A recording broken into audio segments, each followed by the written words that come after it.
Mr. Alok Mukherjee, Sumit, friends from the media, ladies and gentlemen. I just got into a flight from Delhi in the morning at 7, and I've just landed here. And did not know exactly who I would be addressing, because when my office accepted this assignment of coming and talk to you, I was at Bali, not holidaying, if that is mistaken like that. That's a wonderful destination, and I see many of the guys out of Calcutta going there even for marriages. But this time, it was I was leading the industry group from CII to be a part and parcel of the negotiating group of the Commerce Minister.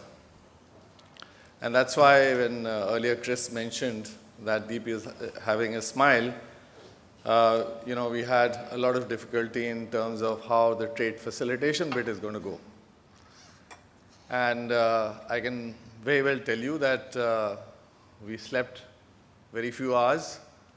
Our negotiating team, including the ministers, just slept for just a very couple of hours every day to get this deal done, which I think is some kind of a landmark deal, because it's the first deal ever done with the WTO after 19 years of its being formulated. So it was some kind of a historic win for India in many ways, because we put ourselves in the leadership position and kept the interest of Indians, and I'm leaving out the political bit out of it.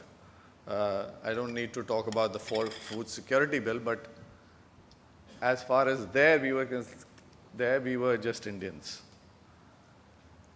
So I just want to get a hang of who exactly I'm talking to, not really exactly, but at least in the audience. How many of you are actually in manufacturing?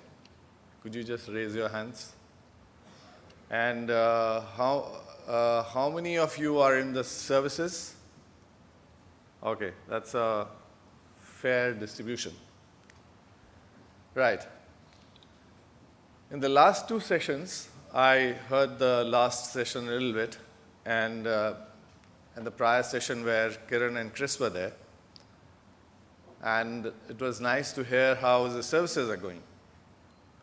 And when Mr. Bhattacharya was here, he sort of put in place a kind of imperative that India has to move forward in manufacturing if it needs to get anywhere in terms of the growth and the issue that we have a large set of people in the farming community. And that's why I did mention the Bali episode, because we have a lot of the subsistence farmers who need to rescale and possibly move to the manufacturing sector.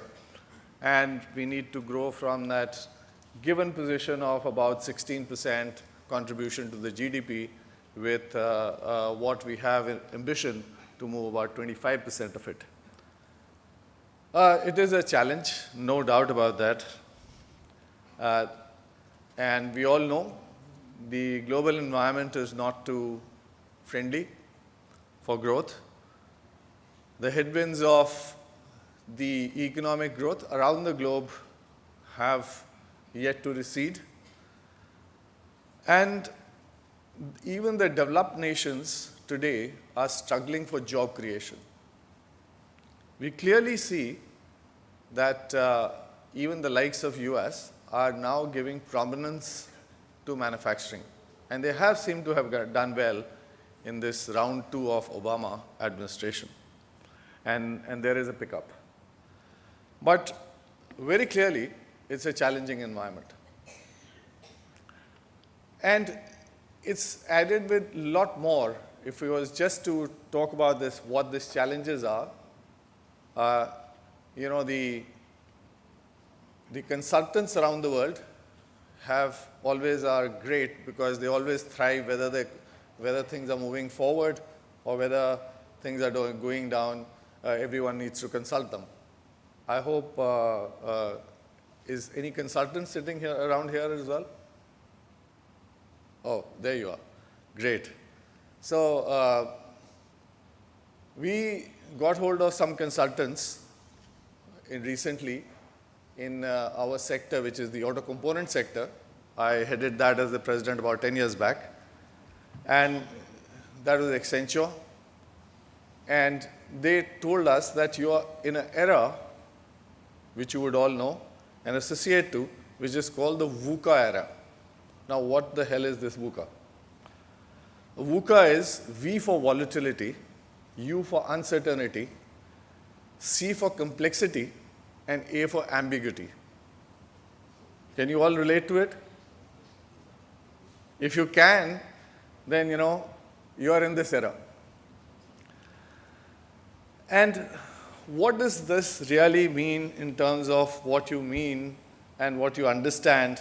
Volatility, we all see that it's as far as foreign exchange, commodities, whatever else, even if it is the Bombay Stock Exchange or the National Stock Exchange or any other issue where you are in an era of volatility. You just don't know how it's going to swing. Unpredictability of growth. We don't know how this, you heard Mr. Bhattacharya, I believe it was a rather candid and a rather Morse kind of projection. So uncertainty definitely on the cards. Complexity. The consumers are changing fast. The supply chains around the globe are changing fast. We are experiencing this in our environment. So while I was introduced as chairman of the high-tech group, we are basically in majorly 80% we are in manufacturing. We make auto component. We are slightly complex ones, transmissions for cars, motorbikes. We make the engine gears for around the globe. We are not a small company anymore. We are close to about 1,000 crores group-wise. But we did start small. And all our companies, we have about 7 plants. All our plants are level 2 TPM. We are the only Shingo Award winner in the country. And our latest plant, which is servicing the Bharat-Benz transmissions, is an Ecofac plant of gold. It's an equivalent of Leeds Gold, given by IGCC, which is the CII Center for Excellence. This is the only manufacturing gold plant in the north of the country. So just to give you a flavor of that, besides that I'm a thinker when I wear the CII hat, I'm also a doer, just to make things slightly more clear.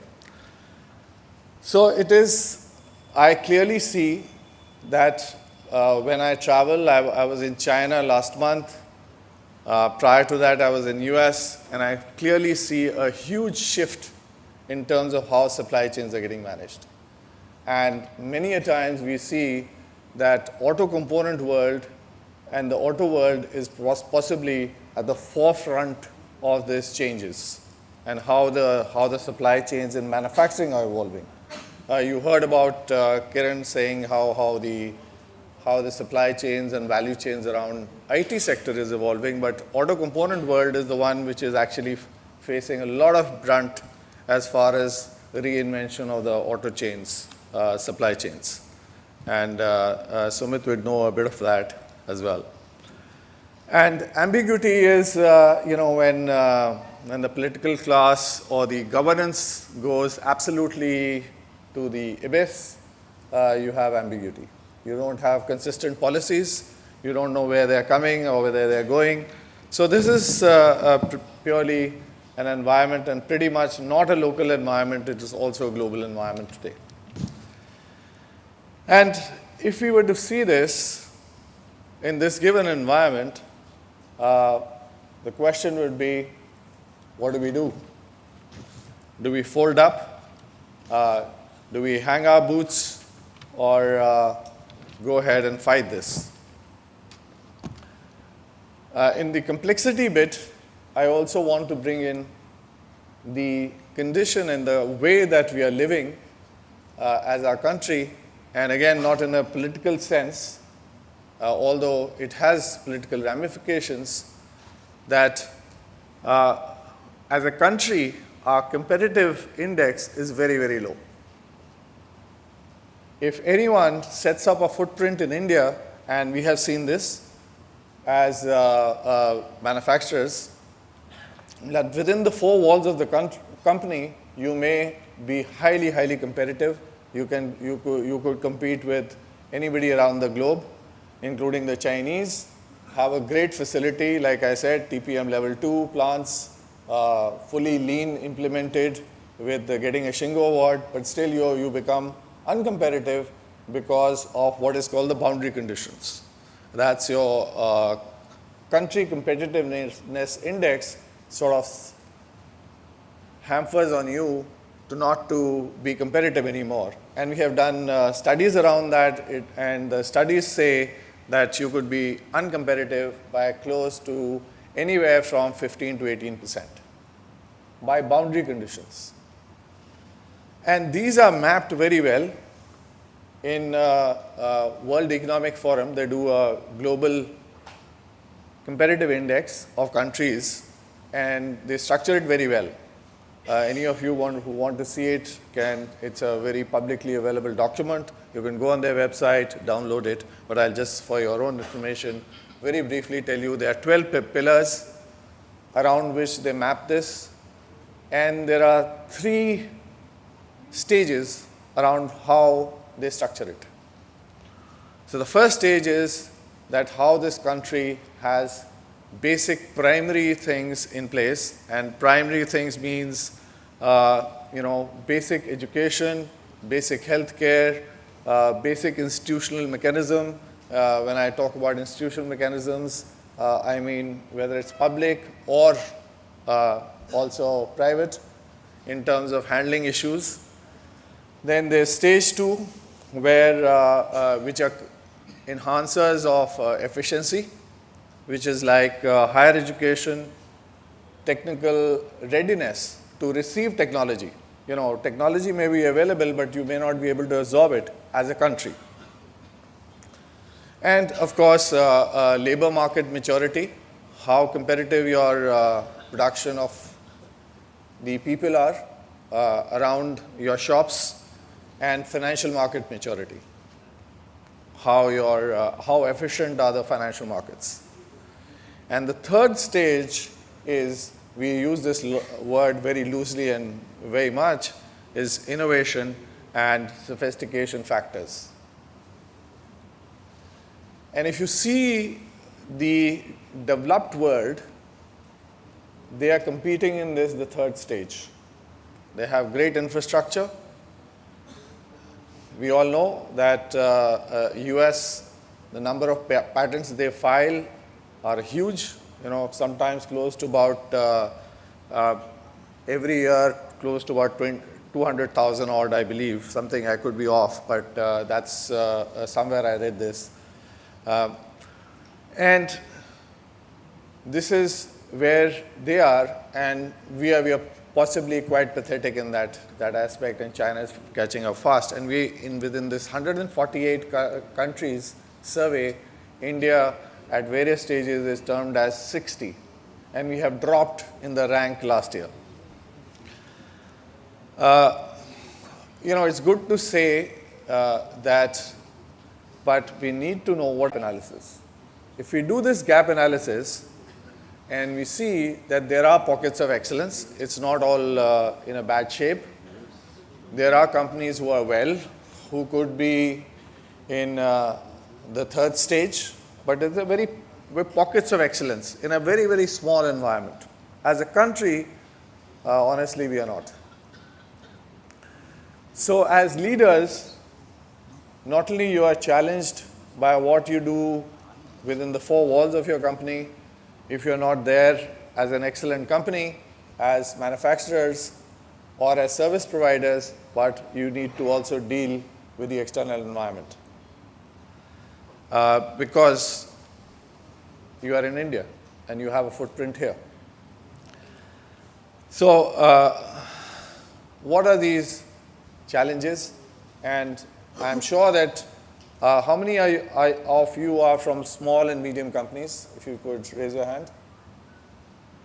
So you would be the guys who would face this brunt to the maximum. Because in the supply chains, the squeeze, when it comes, the small really gets squeezed. Now that is the order, or that's how the food chain is structured, that unless you do something which is of some nature to move yourself up the value chain, that's going to be your condition forever.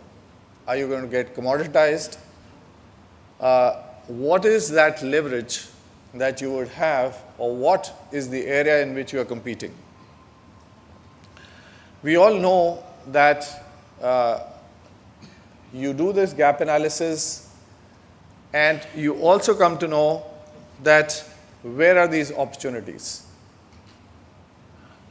Now, the good news is there are opportunities. Always when there are challenges, there will be opportunities. Like there was in the political space, there was space, so Mr. Arvind Kejriwal walks in. In the governance space, there was a vacuum, and the judiciary walks in. So somebody of you has to recognize where is this space. In the challenges, there will be a space, and you need to figure out where you can walk in. And you can actually be Arvind Kejriwal of the next phase of manufacturing, for that matter. I would come to that aspect and give you some definitives as well of what if you want to do as a doer, what exactly you should be doing. I'll talk about that. But because I wear this hat of CII, and I am at a center of excellence, so I do need to do a bit of marketing as well. We as CII run clusters, competitive clusters. If you join them, and I can give you my experience, we have run clusters under ACMA forum, ACMA hat. In the eastern region, we used to struggle. We used to struggle huge amount that nobody would join the clusters. Nobody was even ready to give 10,000 rupees a month to join a cluster, even if we said you could get 100,000 rupees in return. People would ask, can we pay it in installments? That was the kind of mindset. Till we got it going in Jamshedpur, and there are live clusters of small and medium companies, and you can ask your Eastern Region chair to sort of take you there as a group and see for yourself what these companies have transformed into. They have become not only competitive, they have become more profitable, and they are looking forward to a better future. Because we are giving them, despite and in spite the ecosystem which is available, we are giving them how to compete in the environment as it is. Now, I promised you that I would talk about something specifics for companies who are ready to look at themselves and look at themselves in a very candid and open way to say, where can we go? So, you need to know where and how to compete. I mean, how many of you would have asked this question? If you have not asked, please ask this question. What is my market focus? What is my market position? Even if I am a part of a supply chain, how exactly, as a leader, am I looking at that supply chain position? Can I get shot down into the food chain, or will I move up? What am I doing exactly? Am I competing right? This is a question which only you can ask. Second is, what is my distinctive capability? How exactly should I compete? What is it that is hard to replicate as far as I am concerned? I'll give you my own example. We started off as building transmissions for two-wheelers. Last year, we built close to about 2.6 million sets of transmissions for two-wheelers. And we had a German collaborator, which is one of the biggest transmission maker of the world. We had a joint venture with them for engine gears. And then the bid came to look at Bharat Benz. That's a Daimler unit to make commercial vehicles. And they were looking for somebody who could make transmissions, and they're highly, highly complex transmissions. And we absolutely had no clue as to, we were making gears fine, but we didn't know how to make these very special gears. So we pitched them to say that we have the world's best technology maker. We'll get the technology, the German technology, and we'll give the gears to you in India. And we were surprised when we heard the Daimler people reject this proposition to say, we are not interested in you getting the German technology because they will be at a German prices. If you want to be our supplier, then you have to figure out your way of building this technology bit inside. So when they toured us, what they found was hard to replicate within our company was our hunger to adapt. We were ready to absorb technology. We were in that readiness. They found us that this company is there with all the key sets, and they can very quickly absorb technology. They can soak it like a sponge. And they also have the hunger to do it. That's what they assessed. So that was hard to replicate because they surveyed the whole country looking for people, they would love to have some other person as well. And then they helped us to reach that level of technology where we are now making one of the most complex gear trains in the world. And these complex gear trains, because of the Indian market, if you even read the business line today, you would find that commercial vehicles is going through hell. So they said, now that you have put up 100 crores worth of facility, let's start exporting from here. So we went through the validation to Germany. The gears were validated in Germany, and now we are exporting to Germany. Because we were already exporting through the globe. We knew how to export, we had built that competence within the company.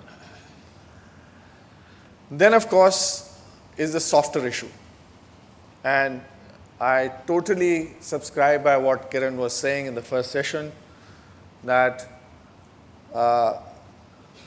building on that aspect, that what is this key leadership position, and when you talk about leadership, then you get into all issues of, integrity of leadership, transparency of leadership, how you treat your people around, are they ready for the next level? Like I'm here talking to you, I'm the chair, we have a separate MD. We went through a very, very, very structured process of succession. It's highly professionalized, totally transparent.